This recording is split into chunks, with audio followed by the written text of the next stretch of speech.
Welcome back to Pop Politics with Stu and Brigitte. Yeah! I almost said Stu and Emily, because that's just how it works. We just flow like that. High five!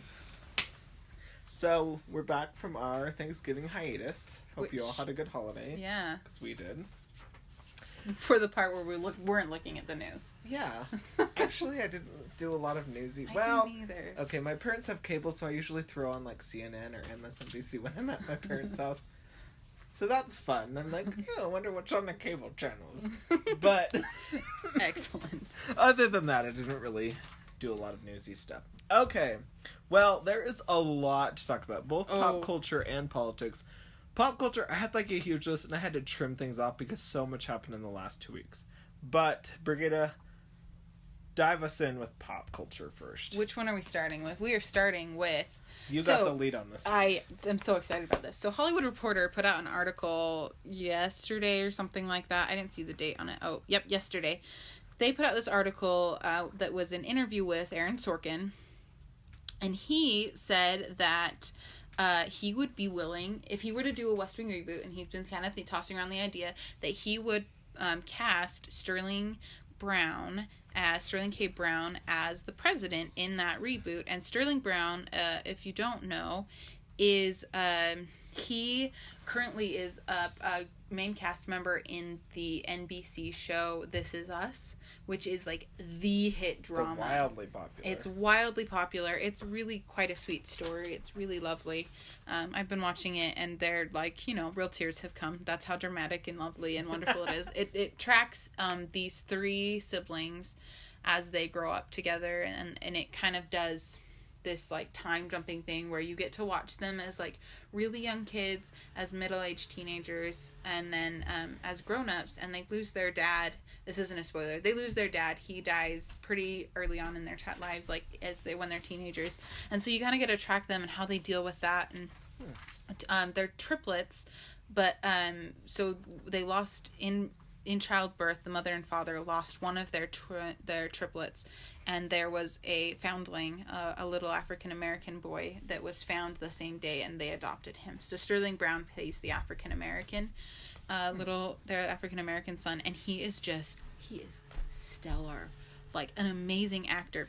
So the Hollywood Reporter posts this article. Sterling Brown retweets it and says, Aaron Sorkin, if you're serious, sir, I would be honored. Then Josh Malina, who played Will Bailey in the original series, he and has a podcast all about the West Wing. Yeah, he and Hrishikesh Hirway, they created the podcast West Wing Weekly, where they're going back and watching the whole series, and it's really lovely for those of us who are extreme nerds. They like dissect it, and we're just barely getting to the parts where Josh is in it, so that's a little weird, but it's kind of fun. Anyway, so Josh tweets this morning. Yeah, he tweets this morning. I awoke to a request from Aaron, who does not tweet, asking me to pass along the following response. Quote, dead serious, and I'm honored by your interest. Now an idea. I'm gonna need one of those. Okay, so that's exciting in and of itself. Then Richard Schiff, he tweets that he has an idea. Let's see if I can find it.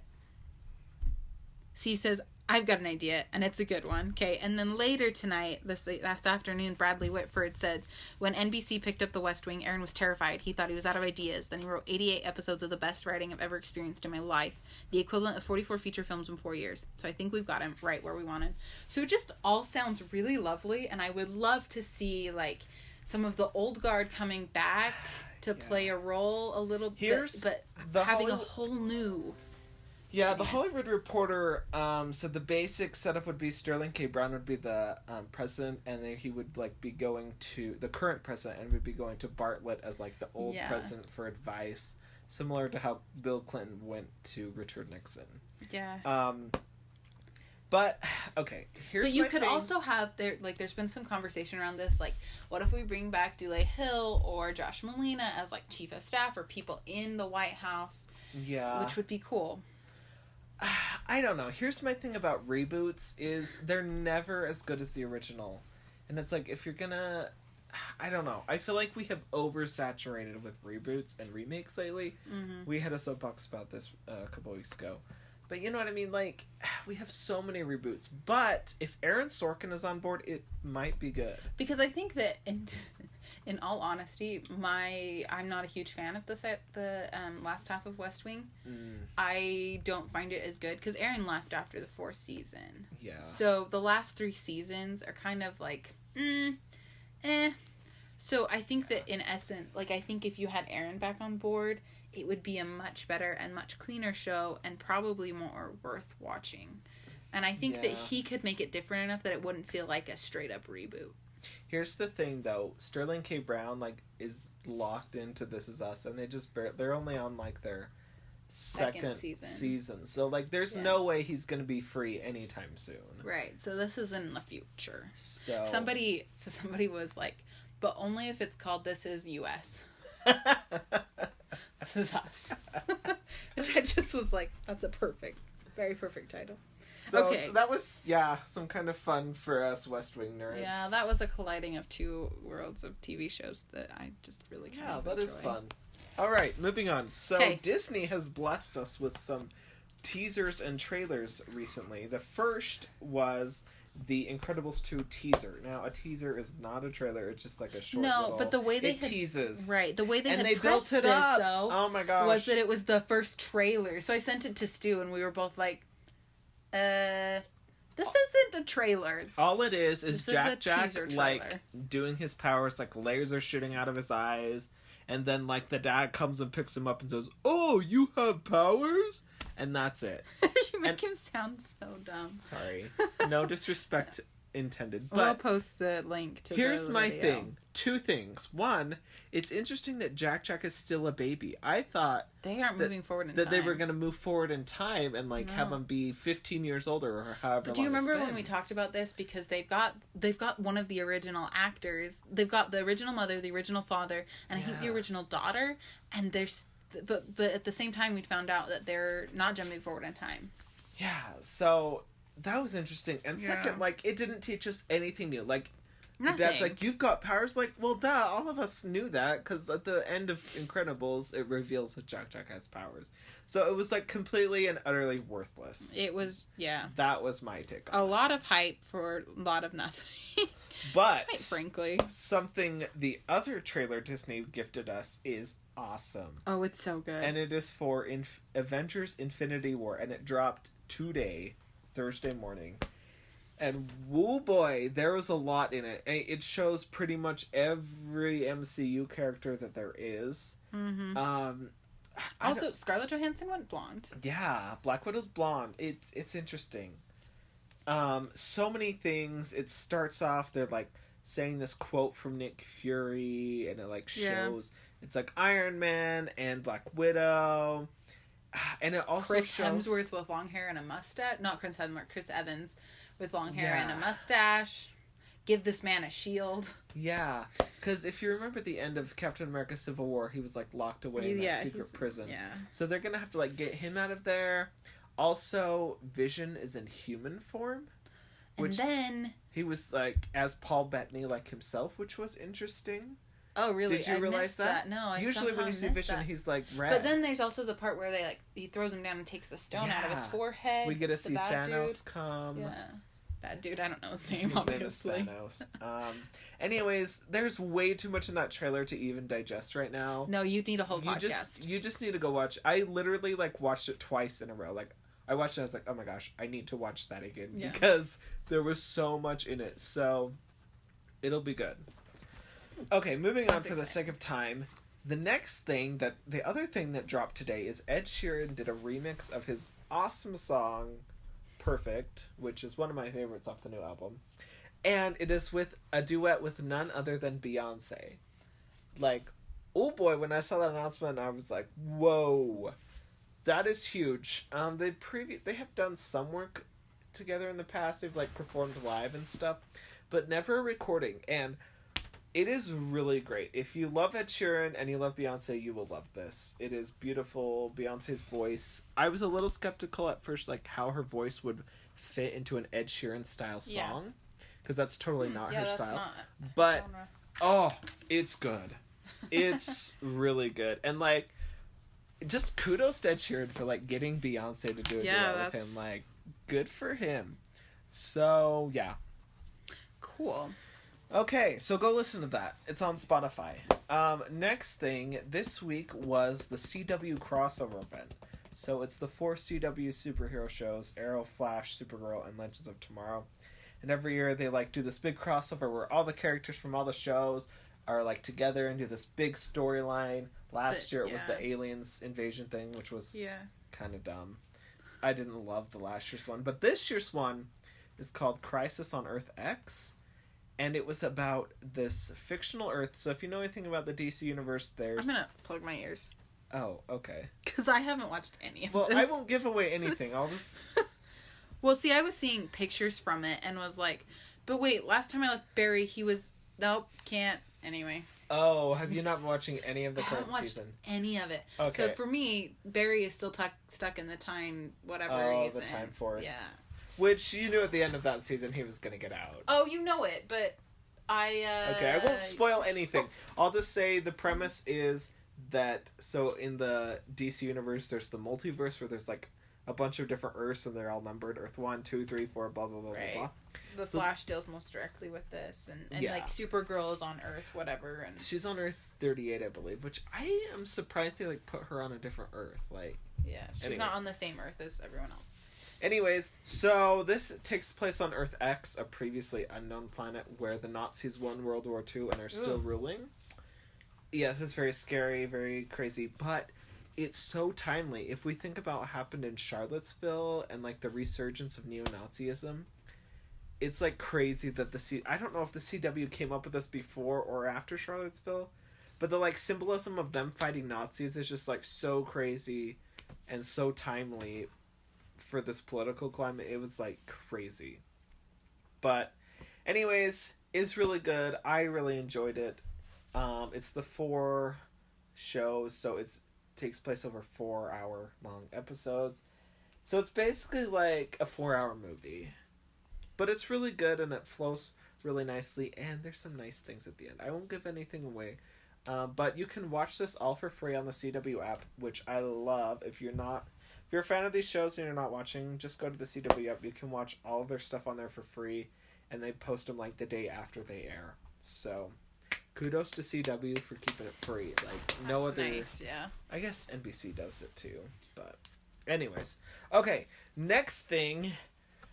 We need to move on to our update of the Disney live actions. We haven't had an update for a while. Yeah, we haven't. So, this one is about Mulan, and they finally cast the lead role of Mulan. And she's actually Chinese. She's actually Chinese. No whitewashing here, folks. Which is surprising for Hollywood at the moment. Yeah. So, her name, she's a Chinese actress named... And I'm gonna butcher Actually, this. they're doing much better because Lion King is mostly African American. That's true. Anyway, true. Chinese actress. Her name. Her name is Liu Yifei. Yeah. She's an actress. Yeah. Also known as Crystal Liu. She's apparently big in China, and she's not really super well known in America. No, but she's big Chinese film actress. Yeah. So she has chops. Apparently, casting directors visited 5 continents and saw nearly 1,000 candidates for the role. Wow. So they really did their work. And so it's good news for that show, fans of that show.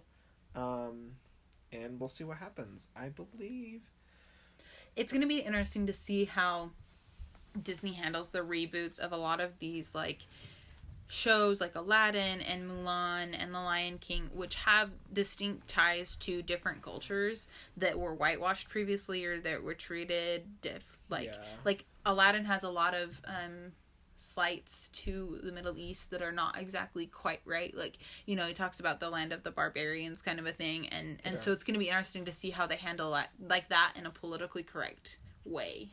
Yeah. So, if they have to change certain things. The Mulan live action comes out in 2019. Yeah.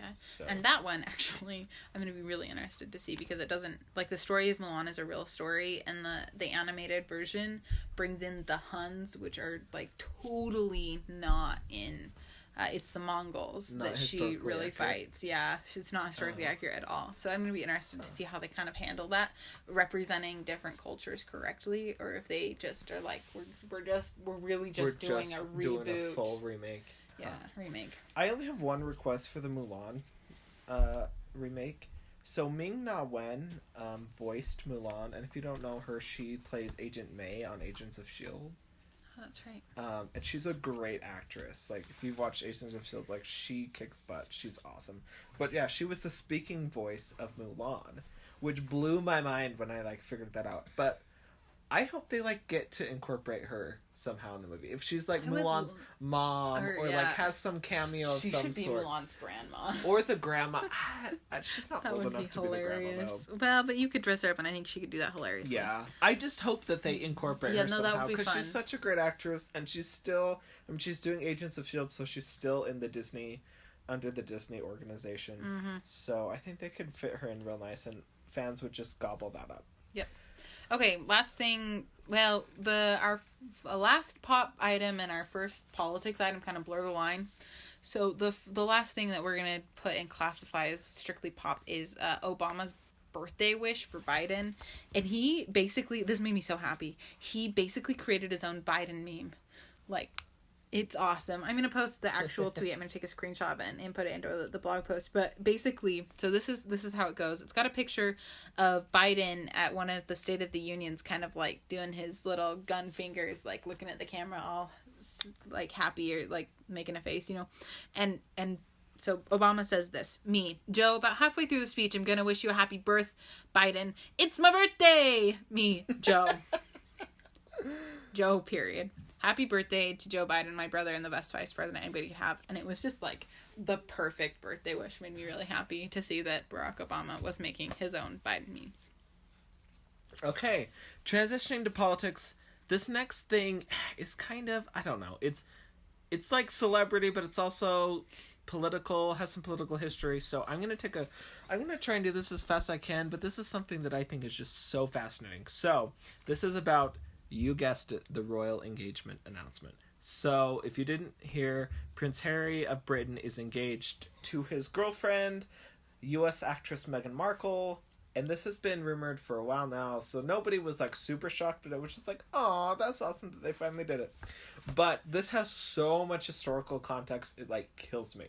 So, if any of you remember from The Stu Crown... had a really great thread on Twitter about it, which is why he's going to talk Thank for the you. next 3 minutes. I did the full Twitter treatment on this. Yeah. So, if any of you remember from the first season of The Crown, which, side note, season 2 comes out next week and I'm really excited. You will remember Elizabeth's uncle, Edward VIII, who had to abdicate because he wanted to marry the American divorcee Wallis Simpson, right? Because back in the day, marrying... Also, side note, her sister Margaret wanted to marry Peter Townsend, but he was also divorced. So back in the day, marrying a divorcee in the Church of England was a big no-no. Looked down a lot, and especially for a royal to marry someone who was divorced was like super taboo. So which is really interesting because King Henry VIII was like a 4-time divorcee. It's fine. Yeah, but then he set up the Church of England, so it's kind of weird how this. That's what I'm saying. Like, the Church of England doesn't like divorcees, but at the same time, the guy who started it on wanted to divorce his wife so that he could marry someone else who ended up killing, and then the next wife died, and then he divorced the next wife. I mean, like. That is weird irony. The thing that makes it so problematic is that the monarch, the king or queen of Britain, is technically the like supreme governor of the Church of England. So they're technically the head of the Church of England, and so because they have that like solemn responsibility, they have to like follow the laws and customs of the church. So the king, Edward VIII, couldn't marry a divorcee and be the head of the church at the same time. So that's why he had to abdicate, and the Queen Elizabeth could not in full faith give her sister permission to marry because she was head of the church. So there's a lot of historical context, and it's just so fascinating how the British monarchy works. So fast forward to 2017, Harry announces he's engaged to Meghan Markle. And this is fascinating because she's American, for one, which the last time someone tried to marry an American was Edward VIII, and it sent the whole monarchy into crisis. It was the abdication crisis, and then everyone was like, oh my gosh, the monarchy like almost didn't survive. It was this huge institutional crisis. But it's interesting because it set events in motion that made Elizabeth queen, thus making Harry an heir. So that's how we arrived at 2017. But, okay, she's American and she's a divorcee, which, what I just said earlier.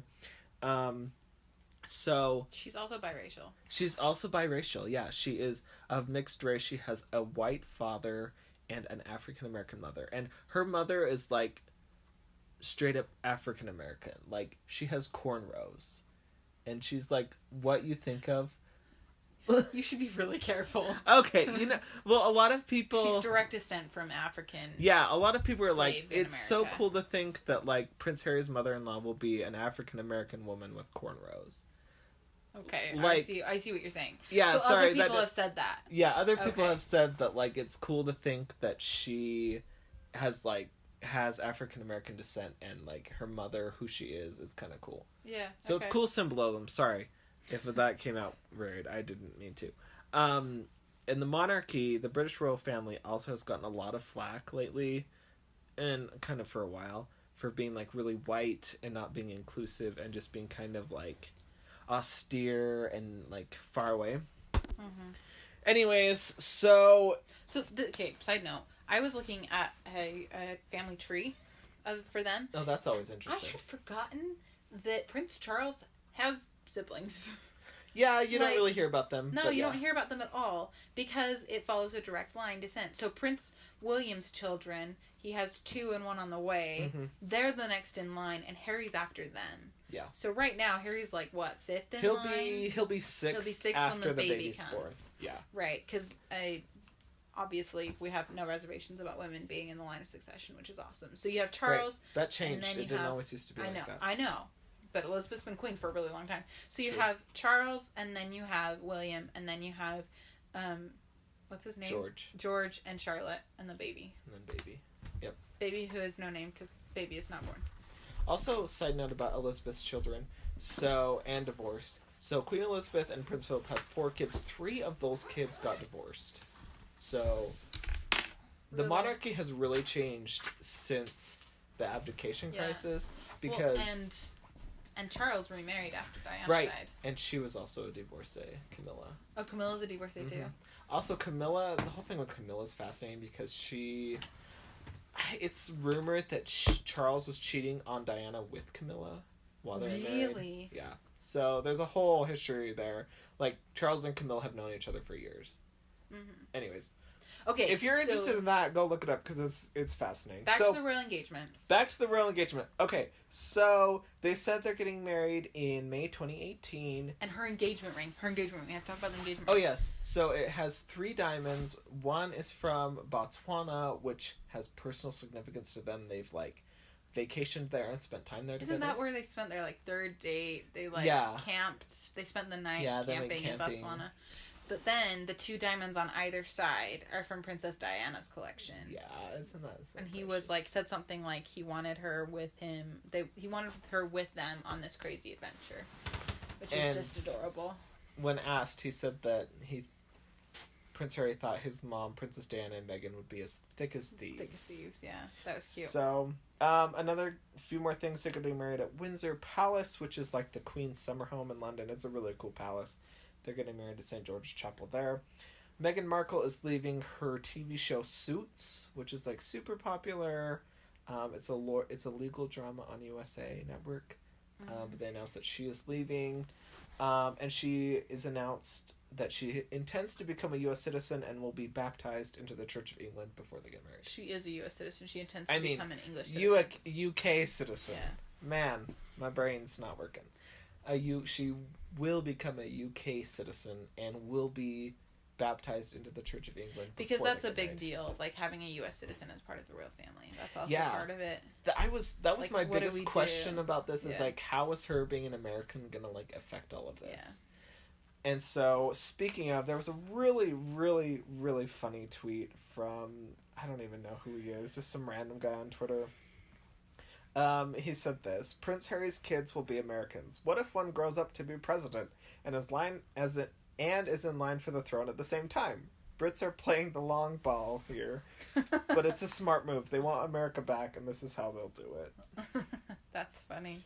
It was quite funny. Yeah, just a weird scenario where, like, their kids will be both Americans and British and could technically be president and in line for the throne at the same time. Anyways, okay, obviously I'm really fascinated by this topic, and I'm sure a lot of you out there probably aren't, but I think the British royal family is fascinating, and there's so much in it. It's really funny how obsessed Americans are versus how not obsessed the British are. It is, and I have wondered that for years. I mean, Princess Diana, if you think she was adored, still is to this day, 20 years after her death. William and Kate are huge in the Americas. Like, the people watching the weddings, both weddings, William and Kate's, and then this one, I guarantee that the half of the world was watching. I still remember that we put the feed of William and Kate's wedding up in my junior high library and watched it. But, there are gonna be a lot more Americans watching this wedding than I think Brits. And there's also a big question: is like, will Donald Trump get an invite? He probably won't go. Doubtful. Because it's a big security. No. Harry already said that he wouldn't because he doesn't like his politics. That's right. Harry said he wouldn't invite him. But I'm sure the Obamas will get an invite because they're good friends with Prince Harry. No.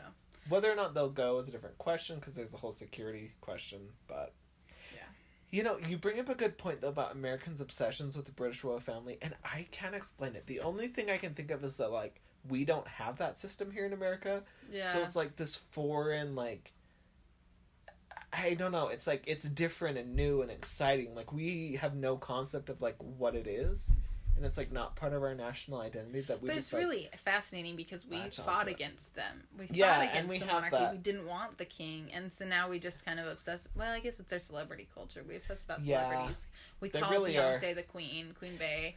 And the British royal family really are just celebrities in Britain. They have, like, zero... Like, the Prime Minister consults with the Queen sometimes, but in the end, decisions are made by the Prime Minister and the Parliament. Yeah, the royal family doesn't have very much political power anymore, but they're largely symbolic. The Queen is the head of state, so she does all the state things, the ceremonial things, which is important for a nation to have both the head of state and head of government. Just in the U.S., it's the same combined position. Mm-hmm. So, anyways, okay, I've probably spent way too much time on that than anybody cares about. 10 minutes, yeah. Sorry. I just think it's so fascinating. If you want more, go watch The Crown. Yeah. Okay. Okay, so next on our list is an update on sexual harassment that has happened in the last 2 weeks. So yesterday, the thing that shocked everybody was Matt Lauer, one of the head host of the Today Show on NBC. Like, bald head, you know him, even if you don't think you know him. You go look up a picture and be like, oh yeah, that dude. He was let go from accusations of improper conduct, and then more people came forward after he was fired from NBC. And oh my gosh, like he had a button on his desk that allowed him to lock the door without getting up, and it's just all distasteful. Like, there are a lot more things that I just was like, hey, I just don't want to hear another word because this is just getting worse. It was really sad. There was also Garrison Keillor, who hosted Prairie Home Companion on Minnesota Public Radio, which I listened to every Saturday night growing up. Oh. And like he was hit with allegations. He retired last year, but Minnesota Public Radio is now cutting ties with him completely. They're changing the name of the show, changing the style, everything. Because he used to tell stories about this fictional town in Minnesota on Lake Wobegon. So he's gone now. Who else was... Charlie Rose from CBS This Morning. That's right. So, like, two morning show hosts were booted. Also, Glenn Thrush of the New York Times. He wasn't fired. He was suspended. And that one was, like, shocking to me because he's, like... I thought he was a really good White House reporter. Like, the New York Times has been doing, like, some really awesome reporting on the White House beat lately, and he was one of them. You can be good at your job and still doing distasteful things. It's just... It's sad, but he was suspended from the New York Times, so he'll probably... I don't know. it suspended meaning like a temporary thing. They didn't like actually fire him, so I don't know if he'll come back or what they'll do with him. But also Trump supported Roy Moore pretty much. Like, yeah, that happened, and that's just distasteful. Because more and more is coming out against Roy Moore, and he's more done and more. some... More on more. Sorry. Bad pun. Continue. Yeah. I'm really kind of upset with myself right now. Anyway, he has done some, like, illegal things, and so the fact that we're still supporting him, and a lot of people are saying I'd rather vote for him than a Democrat, it's just like, you would rather vote for a child molester than a Democrat. Like, that says some things about the partisanship that we have been going on with. Yeah. So it's just interesting. Also, the Senate ethics probe into Al Franken opened today. Oh yeah. So that's happening. Nancy Pelosi called on John Conyers, a Democratic representative from, I can't remember which state, Michigan. She called on him to step down and resign. He's already stepped down from his head place on the Judiciary, I think, committee. So, like, there have been some things, and John Conyers is, like, well known for his human rights activism. He's an African American representative, and he's done some really great things in his time, but he has also done some really sleazy things. So it's there have been a lot of things in the sexual harassment, and I will talk about what I think we should do about that in the soapbox. Next thing is that Trump has done a lot of more things besides Roy Moore that have shown bad form in the last 2 weeks. The first thing happened, this was just like a White House bad form thing. I'm going to talk about this one, and Stu's going to talk about the other one. So okay. The first one is that CNN has chosen to boycott the White House Christmas party. Okay. So every year, White House does a Christmas party. Also, that's been a big thing this week, that Melania decorated the White House. And, and there have been a lot of people that have been like, looks like the Wicked Witch from Narnia's here. And, what I think went wrong was they uplighted the white Christmas trees. Because it could have been like, oh, it's a lovely white winter wonderland. Instead, they uplighted it, and it just makes it look creepy.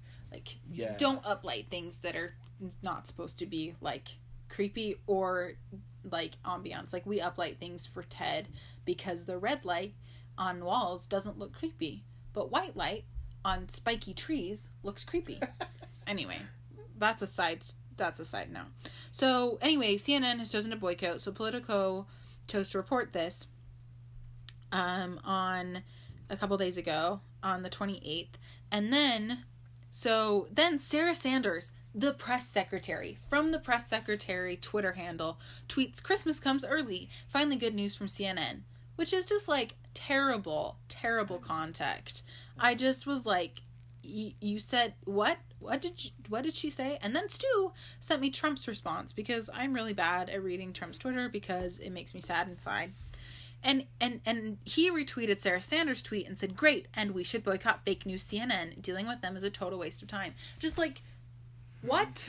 So then, earlier this week, another thing that Trump did is he tweeted something about how CNN is not representing the United States internationally, and we should boycott them because they're spreading fake news, blah, blah, blah. And CNN responded with something that I think is quite important. They said, "Look, we're not representing the United States. You do. We report facts." Okay? But the fallout from this, from Trump tweeting that they're fake news and they're internationalist fake news, means that governments, and I can't remember which government this is right now, and I wish I'd thought to look this up, but there was a government that is rethinking using CNN reports to combat certain, I think it was human rights issues. I'm not positive. I'll try and look up the tweet while Stu is talking. But they have, like, they're no longer trusting this CNN news. And CNN does some really great reporting, and it's going to hurt this country, if I'm remembering correctly. It's just a distasteful and terrible thing that it just is sad.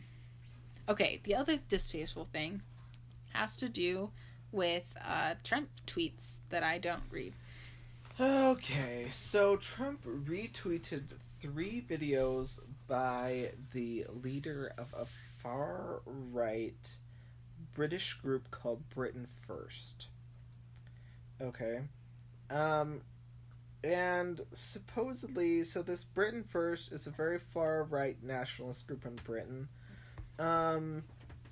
And what have they been doing? They were videos of purported Muslims, like one was a Muslim supposedly, and the veracity of these videos has not been fact checked. So, and there's the circumstances around them is kind of sketchy. One of them has been fact checked and it's false. The other two haven't. Yeah. So one of them like supposedly shows a Muslim person, supposedly, this is not confirmed at all, like breaking a Virgin Mary statue. Another one is supposed to be a Muslim beating up a Dutch boy. And so just this like really horrible things toward Muslims. And of course, so one of them has been fact checked and proves false. They're all just like taken out of context and not shown to be correct. And the other ones, their veracity is unknown at this point. So Trump retweets these. Then the Prime Minister's office of Theresa May like comes out with a statement and says like Trump was wrong. He shouldn't have done this. Like this is bad for our country. Then Trump tries to respond on Twitter, tweeting at Theresa May, but he tweeted at the wrong Theresa May.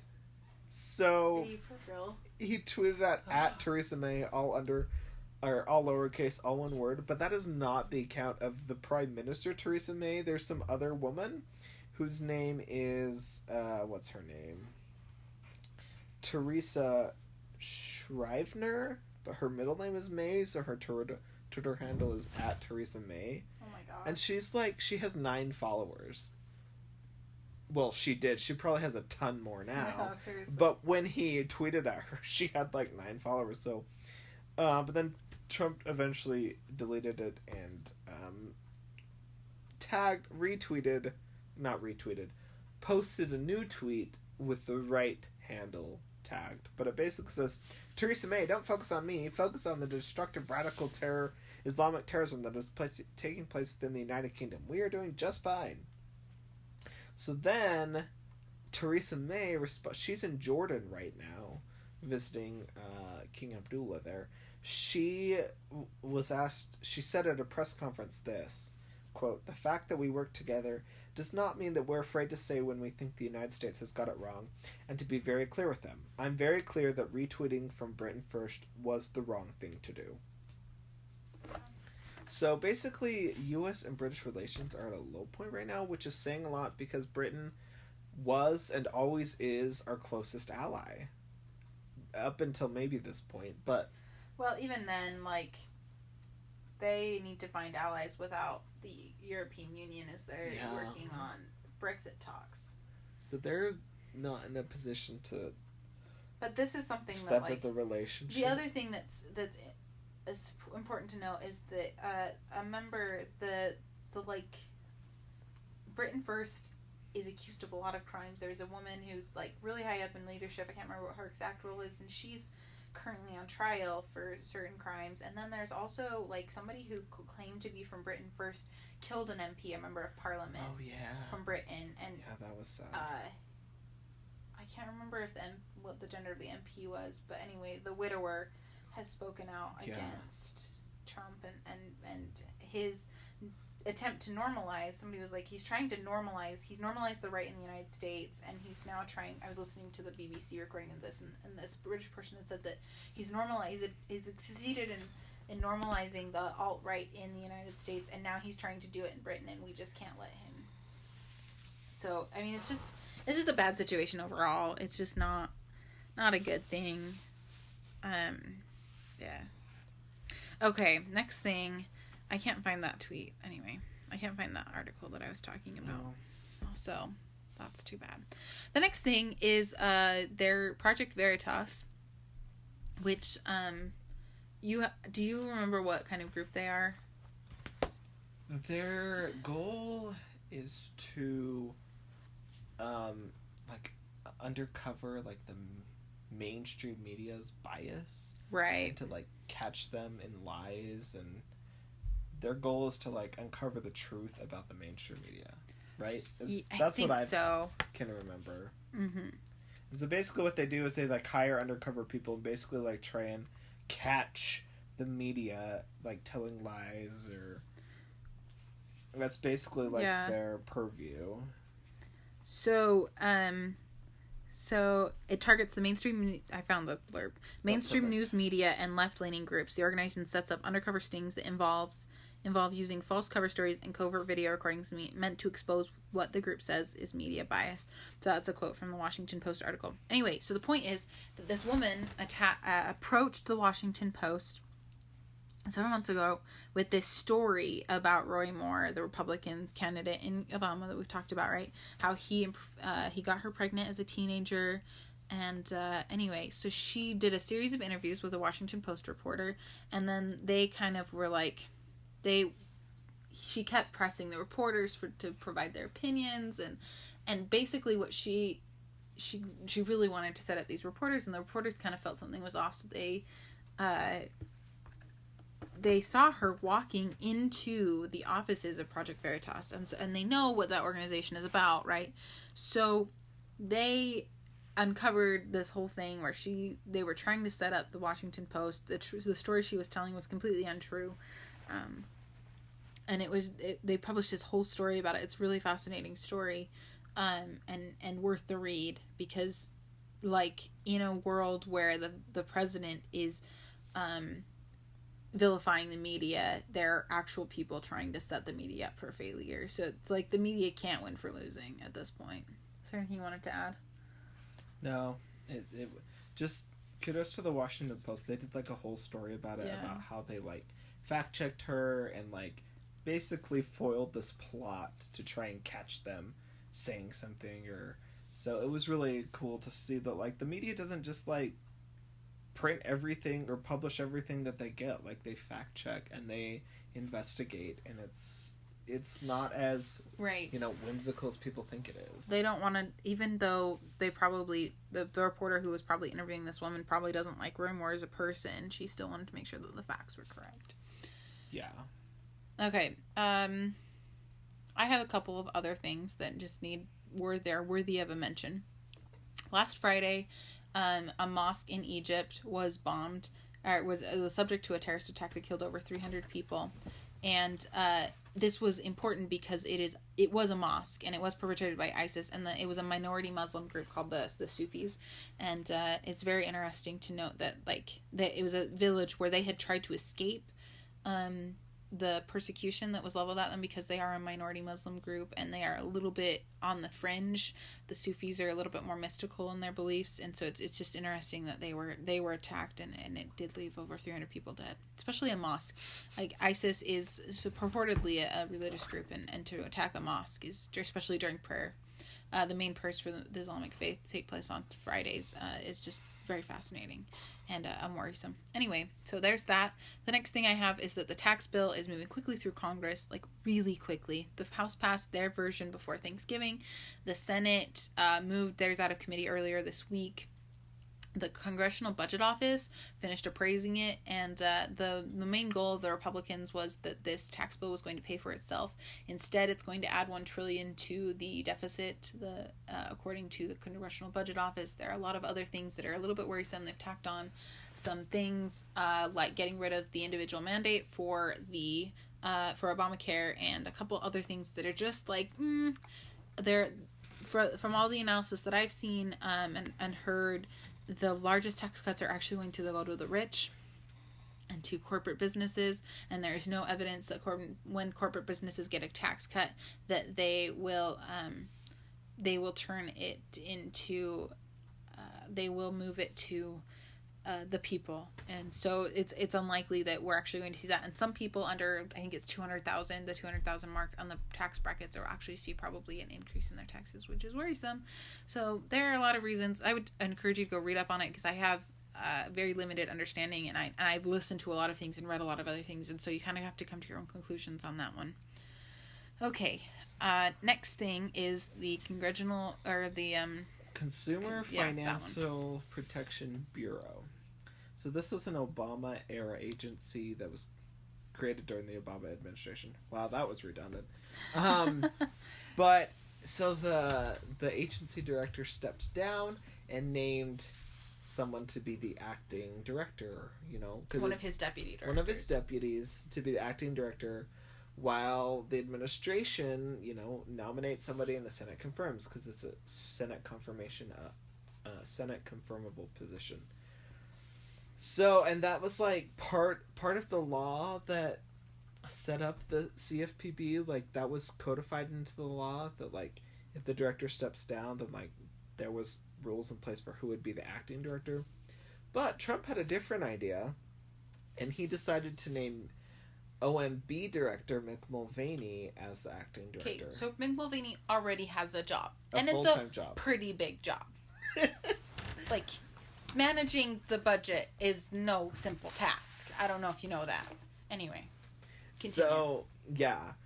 But then there was this, like, leadership battle. It's like both this woman, Leandra English, and Mick Mulvaney were both saying, I'm in charge. And, like, for, like, over a weekend, nobody knew who was really, like, the acting director. They both showed up on Monday to work, assuming that they were the acting director. They both sent out emails saying, like, Leandra English sent out one early in the morning to employees saying, like, hi, I'm the new director. Hope you had a good... Or acting director, I hope you had a good Thanksgiving. Something along those lines. Then Mick Mulvaney, a couple hours later, says, I'm actually the acting director. Disregard what Leandra English said. And he brought donuts. And he brought donuts. So then Leandra English sued the administration. But it came out that the judge, who was a Trump appointee, mind you, sided with Mulvaney. And so he has been legally declared the acting director of the CFPB. Okay, so this bureau was put into effect post-2000 depression, economic downturn, in order to protect consumers against banks and loans and that kind of thing. And Mick Mulvaney has expressed distaste and he desire slammed this agency in the past. Dismantle this agency. And so it's just like, why would we even put him in charge temporarily? Yeah. So, that's nice. We'll see what happens there. Yeah. So, speaking of leadership and personnel changes, a new report came out in the New York Times today, Thursday, saying that the administration has a plan in place to replace Rex Tillerson as Secretary of State with CIA Director Mike Pompeo, and to replace Mike Pompeo with Arkansas Senator Tom Cotton. And the report said it would happen either about the end of this year or beginning of next year. Which, of course, then set off a firestorm of frenzy in the media and political circles, because this is a big deal. Big news. Of course, the State Department spokesperson said that this isn't true. Tillerson is committed to go to Europe next week. And Tillerson had received a call from Kelly saying the rumors aren't true.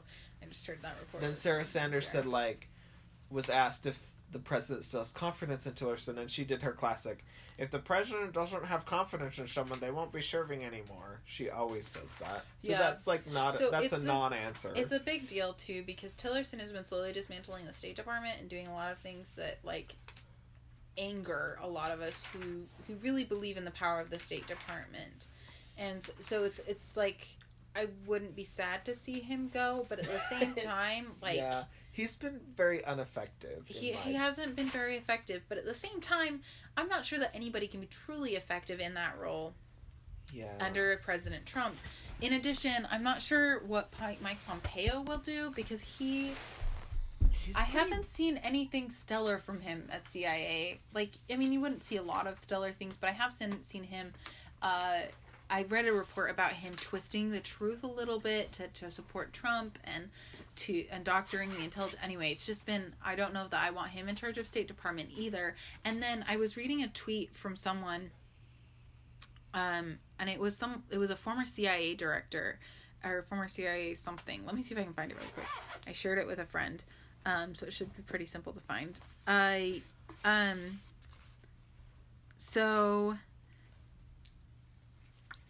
Basically, that's just while you. I found it. So former CIA counsel, lawyer Bob Dietz said that of Tom Cotton, he seems bright enough, but it is bothersome that so far as one can tell, he knows absolutely nothing about the intelligence community, which is about how I felt about it. I was like, I heard his name and I was like, okay, but what do I know about Tom Cotton that, nothing? He doesn't really have a record on this stuff. Yeah. Anyway, continue. What were you gonna say? I'm curious what a Secretary Pompeo would look like, because sure. he was, he was a congressman first from Kansas, and he was kind of swept in on the Tea Party craze. Yeah. And he led the House's Benghazi committee. Yeah. That went hard after Hillary Clinton and things, and so he's pretty right. He's pretty conservative. Yeah. And he's kind of outspoken a little bit, so it would be interesting to go from Tillerson, who's like Mr. Bland and boring and never talks to the media, never engages with anybody, to Pompeo, who likes to be outspoken and bombastic a little bit and, more political. It would just be a really weird switch. Yeah, it would be. That's true. But I'm not against replacing Tillerson. It's no secret. I think he's been boring and bland, and he doesn't engage with the media, which I think is super important, especially for Secretary of State. The press and media is all part of the public diplomacy. In order to be the voice of the state or the nation when it comes to foreign policy, you have to actually talk to. You have to talk. Yeah, because he didn't take press on his tours. He didn't. We've talked about. He's had a really poor press record. Yeah, it's not good. Okay, well that concludes. I'm surprised actually we managed to fit all of that into 50 minutes. But so moving on to the soapbox, I have the soapbox this week, and my soapbox is respect everyone. Can we just please respect everyone, regardless of what their religious views are, what they look like, or what gender they are? I think this would solve a lot of our problems. We're dealing with a lot with this sexual harassment thing, and you also have this thing that a lot of people call mansplaining, which is simply a man explaining something to generally a woman or someone who they view as inferior to them that is something that they probably know. Is an example of something they already know, or they have a grasp of, and now you're explaining to them in even simpler terms. Anyway, so my point is that both mansplaining and the rape culture and the sexual harassment claims that are coming forward, they are a result of a culture of power. When somebody gets power, they feel like they can abuse that power, and it's disrespect for people and viewing them as nothing more than objects, and really if we were to respect people, if we were to look at every new person as though they deserve to be talking to us one-on-one, no matter what their position title is, with respect to your position title, we could be living in a sexual harassment-free world. Well, maybe not free, but Harvey Weinstein abused his power, Matt Lauer abused his power. I mean, all of this stuff is an abuse of power that stems from a lack of respect for human beings and for people who are just living their lives. So that's my soapbox this week. Unless you have something. You said it perfectly. I have nothing to add. Yeah. I just respect people. I don't care what their religion is, what they look like, or how they feel about certain things. As long as we're respecting people, we're gonna be in an okay place. Well said. Thank you. Thank you for sharing your thoughts. It's been really frustrating watching everybody. My friend, I was talking to a friend today, and he was like, "Is all of Hollywood all of Hollywood sexual harassers? Creepy. What is going on here?" Because you would think that the tidal wave would stop and we're being drenched still. I know, that's the thing, is where does this end? Yeah. Where do we go from here? Well, and I'm watching my favorite late night host thinking, I really sure hope that these guys are not. I know. I hope they're good dudes, because it's I'm going to be faced with a real heartbreaking conscience moment if one of them is slapped with sexual harassment claims. It's hard to reconcile someone you love versus things that they've done. That's kind of been the big overarching question is how do you reconcile that? I watched Sarah Silverman's one about Louis C.K. Yeah, Louis C.K. And then I watched Savannah Guthrie's reaction to Matt Lauer, and they weren't told until right before they were going on. And both of them, it was watching them, they're raw and they care for these men and have worked with them on a personal relationship, and they're just heartbroken for these men, but also heartbroken for these women who have dealt with this. And then somebody else was saying but what about these men's wives and children. Like, why aren't we talking about them? Like, it ruins their lives. It pretty ruins much. them too. But that's the thing that I'm worried about too. The thing that I worry All about sides is that right, when you cut somebody off from their job and from the royalties from their previous projects, and like, what happens to there's no way they can get a job again. Yeah. Like, it's very unlikely that you can find another job after that. So what do you do to support your family?